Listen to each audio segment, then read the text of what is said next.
Okay, so welcome to our new topic ng for data analytics. Data science and analytics. So this is introduction for machine learning, intro to machine learning. Okay, so what is machine learning or ML?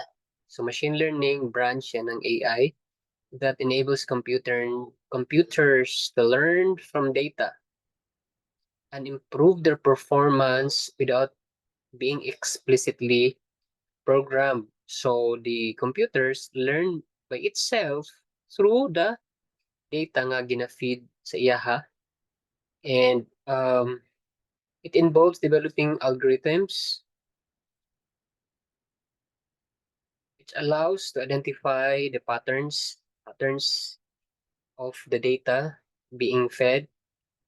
So to make decisions based on data inputs. So there is an involvement of data, algorithm, and learning. So machine learning, again, it is a branch of AI, no? So AI as a whole. There are three types of machine learning. We have the supervised, unsupervised, and reinforcement learning. So when we say supervised learning, there is a presence of a, so we say a supervisor in a way that it gives an intervention through labeling of the particular observations of the data. To simplify, supervised learning is using labeled data. Di ba? Machine learning is is a branch of AI that uses data, no? Uses algorithms and then finding patterns of the data through that algorithm, no? So the data being used, when it is labeled, ang tawag niya is supervised learning. So, what is labeled data? Uh, Later on, we'll discuss with the data na ginagamit for machine learning. So the other one is unsupervised. So unsupervised, it identifies patterns in unlabeled data. So if supervised utilizes labeled data, unsupervised uses unlabeled data. So reinforcement learning, on the other hand, is learning optimal actions through trial and error. So nag-learn siya with the help of reward and punishment. No, there is a concept of reward wherein if uh, the actions nga iyang gipaingnan, if kwanto siya, if mali na yung mga errors and na yung mga rewards nga ihatagong sakto. So learning optimal actions through trials and errors is more likely in applications sa mga games and many more. So we're going to focus with the supervised learning and unsupervised learning for this machine learning topics. Now, let's dig deep dive deeper with the so-called labeled datasets and unlabeled datasets. So in the top image, we see a labeled dataset. What's a labeled dataset? So when we are going to talk with label, this refers to the feature, no, or variable within the entire dataset. Say for example in the image, no. So there are how many features do we see? What ID, clump, unif size, sa pa na siya sing, I don't know what kind of dataset it is, but kung bilangon na to, 1, 2, 3, 4, 5, 6, 7, 8, 9, 10, 11. There are 11 variables or features atong nakita. And then these variables, there is a particular feature or a category that belongs all of these variables. Now, this is a labeled data set. Why? Because these rows or shall we say observations refer to a particular category or a class. Now, ang label nga gipasabot diri is ta category. Diri ta mo focus sa label nga class, no? So, as you can see, there are only two types of class, the benign and the malignant. So, these are two categories or two label or class label. Every category kaning benign naa siya mga respective values. Okay? So now this is our X and this is our Y. Kumbaga, in statistics or in other this we have these are variables man. So we have the term, saan tawag sila? Independent variable, independent variable. So dependent variable and independent. So ang independent ni kani sila tanan nga mga variables apart from the class variables or the label variables. Kani sila nga group tanan. Ang tawag niya ani is feature. So now these are features. This is our X, our independent variable. Independent meaning mo ni ang actual na to nga value nga ginakuha gid no. Questions nga nila sa more clump size 5 unif. I think it's uniform size. I don't know what are these, but kung tanaw na to sa yang class label benign and malignant, mura siya something to do with cancer. Yeah. So I think this is size of a lump, no? Mga lump, whatsoever.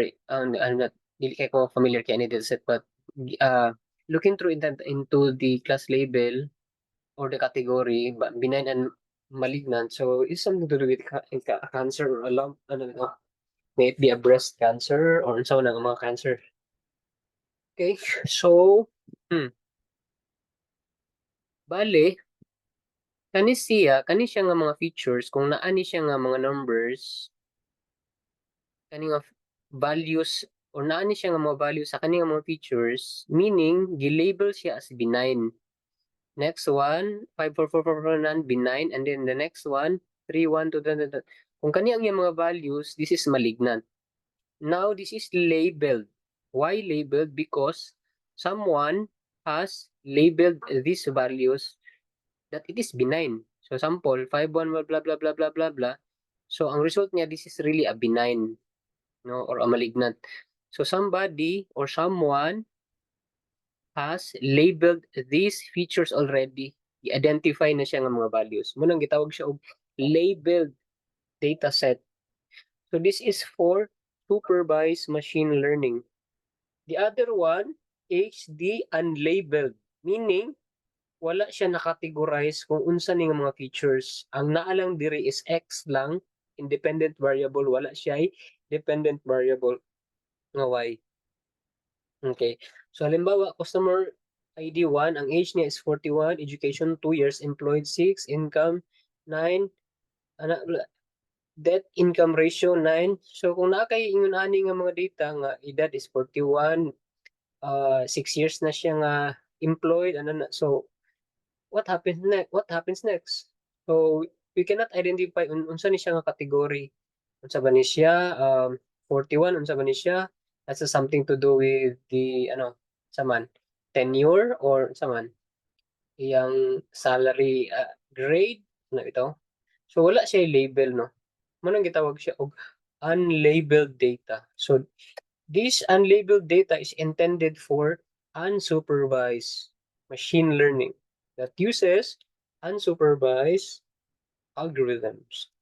So pag labeled siya, may category na ani nagbutang niya daan, ang tawag na nga dataset is labeled dataset that is intended for supervised machine learning. Alright? So the key concepts in machine learning, one is siya, training data, algorithms, and model evaluation. Okay. So first, we have our data set. Diba? May it be labeled or unlabeled. So kung dito ta sa focus ta sa supervised, labeled ang atong data, no? Labeled, tapos unsa man na siya. Ang atong data nga labeled, ato siyang i-partition. Split na to into 3. So, ang 60% nato is for training, meaning ang 60% sa atong value sa atong data, for example, natay 100,000 number of rows or number of observations. 100,000 to katong kanina nga benign o malignant.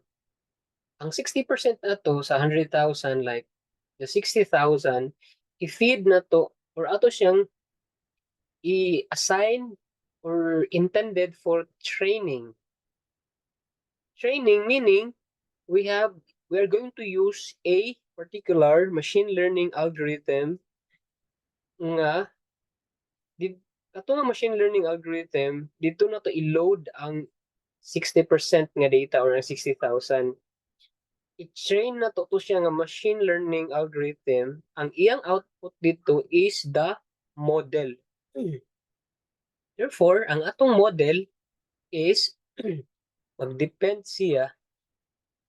I mean, ang output na to nga model is mag-depend siya sa kung unsa nga algorithm atong gamiton o kung pila ang percentage sa data or kung unsa nga data ang atong i-feed sa iya. Okay. So, ang 40% is tungaon na to for validation and testing. The purpose of validation is for model evaluation. Evaluation meaning, after na to matrain